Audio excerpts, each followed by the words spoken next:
Hey friends! Today I wanted to share a quick way that I get a lot of color with a little bit of effort, because sometimes I'm willing to spend 2 whole days coloring one stamped image, and sometimes I have 30 minutes to make the whole card. So to start, I'm going to watercolor a quick and messy background with water reactive inks like these Catherine Pooler inks. I'm a big fan of these colors lately, and I like using the ink pads and the reinkers because you can get different saturations of the color without having to do a ton of water to lighten it or a ton of layers to darken it. So I'm swiping the ink pads on my nonstick craft mat and adding a little drop of reinker. The swipe from the ink pad will be my less saturated color, and the reinker will be the more saturated color, which you can see as I'm adding the sauna here. So I'm just using some clean water and some watercolor cardstock and just adding color.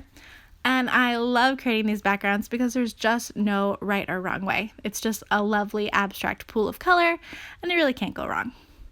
Now once I've got a few panels made, I'm going to dry them with my heat gun so I can move on to the stamping and the coloring with Copics.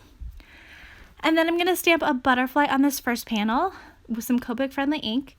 Now I always find my MISTI very helpful, but especially when stamping on textured cardstock like watercolor cardstock, because I can double stamp to get the perfect image. And then I'm adding a little Copic coloring, and when I color with Copics on watercolor cardstock, I like to keep it really simple with very little blending, no shading really, because that watercolor cardstock can really soak up the ink, so simpler seems better in my opinion. But I love the glazed look you get from the Copic over the watercolor. I just think it's so pretty and fun.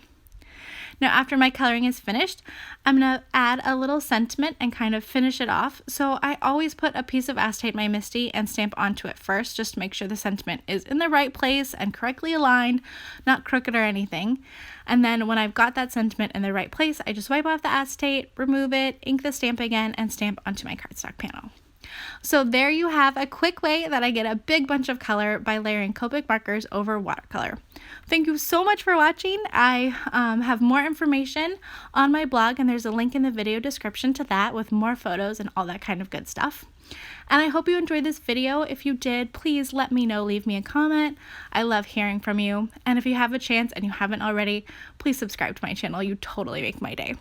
Thanks so much, and happy crafting.